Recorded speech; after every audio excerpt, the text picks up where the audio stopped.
বিসমিল্লাহির রহমানির রহিম। হে সমস্ত জগতবাসী, আশা করি সকলেই ভালো আছেন। আমি কুলসুম চিশতি, বিশ্ব আধ্যাত্মিক জ্ঞান সঞ্চার দরবার শরীফের প্রতিষ্ঠাতা, আমার মুর্শিদ কেবলা গাউসুল আজম শামীম আলী চিশতির গ্রন্থ থেকে কিছু তত্ত্বকথা আলোচনা করিব। সে আলোচনাটি হলো কবর এবং কবরে আযাব নিয়ে কিছু তত্ত্বকথা আলোচনা।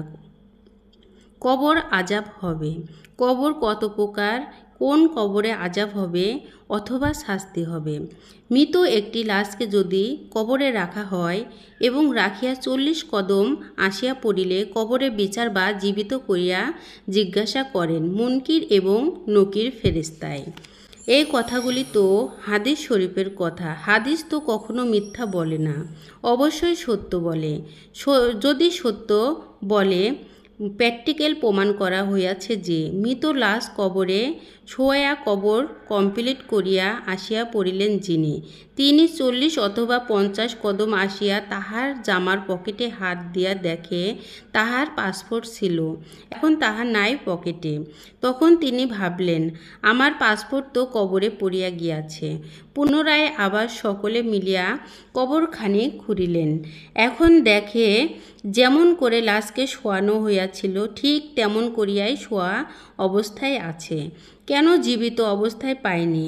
বসায় মুনকির এবং নেকি সওয়াল করিবেন লিখিয়া ছিল হাদিসে। এখন তো তাহার কোনো নাম নিশানাই নাই। তবে কি হাদিস মিথ্যা লেখা হইয়াছে? হাদিস মিথ্যা লিখিনি, কিন্তু মিথ্যাই মনে হয়। আমি কুলসুম চিশতি এই হাদিসকেই সত্য বলিয়া তুলিয়া ধরিব। আগে কবর চিনতে হবে, যে কবর কত প্রকার এবং কি কি।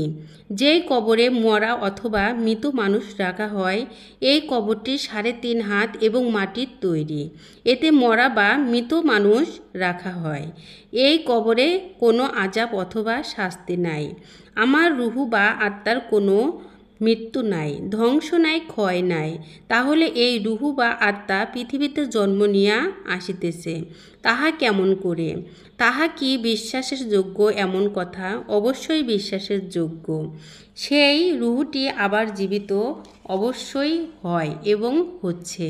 আমার মা 3.5 হাত লম্বা এবং মাটির তৈরি।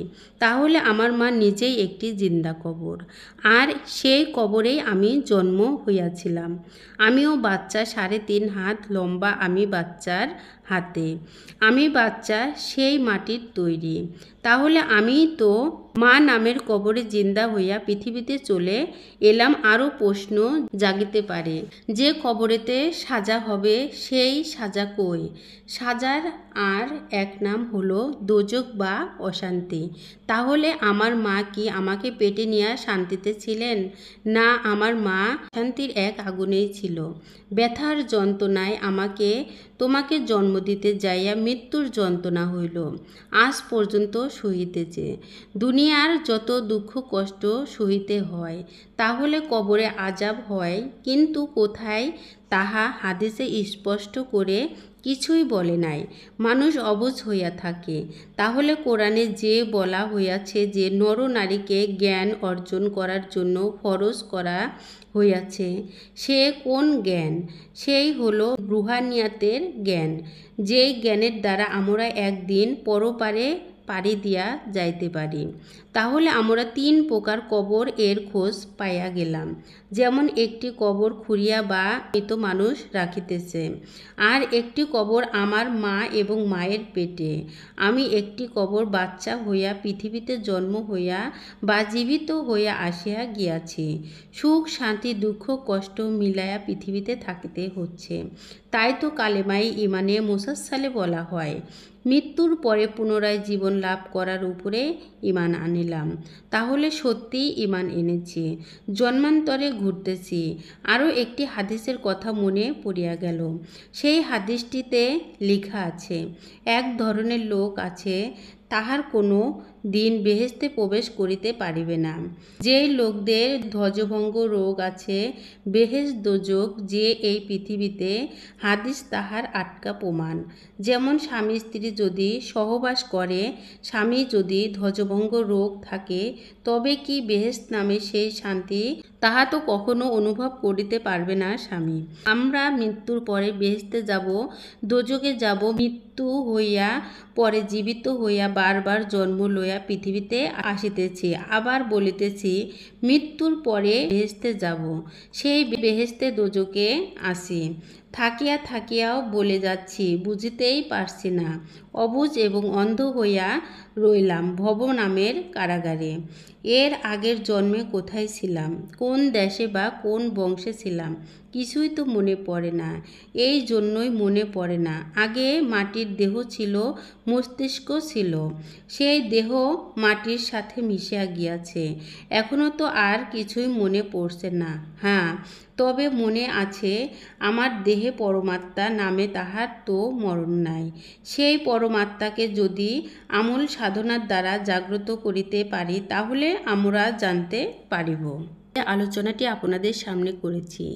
এই আলোচনাটি আপনাদের কাছে কতটুকু ভালো লেগেছে? যদি ভালো লেগে থাকে তাহলে আমাদের এই চ্যানেলটি সাবস্ক্রাইব করে দিবেন। সামনে আরও ভালো ভালো আলোচনা পেয়ে যাবেন এবং সামনে আপনারা কী ধরনের আলোচনা চান আমাদেরকে কমেন্টে জানাবেন। আমরা চেষ্টা করিব আপনাদের পছন্দ মতো আলোচনা নিয়ে আসতে এবং শোনাইতে। আমার এই আলোচনাটি করতে যাইয়া কথা ভাষার ছন্দে কোনো ভুল হইয়া থাকে তাহলে আমাকে ক্ষমা ও সুন্দর দৃষ্টিতে দেখিবেন। সকলে আমার জন্য দোয়া করিবেন, আমি যেন আপনাদের সামনে ভালো ভালো আলোচনাগুলো নিয়ে আসতে পারি এবং শোনাইতে পারি। সর্বশেষে সকলের চরণে হাত রেখে একটি কথা বলতে চাই, আল্লাহ গোপনেরও গোপন। সেই গোপনকে পাইতে হলে একজন কামেল মুর্শিদের কাছে যাইয়া বায়াত গ্রহণ করে সেই গোপন ইবাদত সাধনার মাধ্যমে আল্লাহকে লাভ করিতে হবে। সকলে ভালো থাকবেন, সুস্থ থাকবেন। আল্লাহ হাফেজ।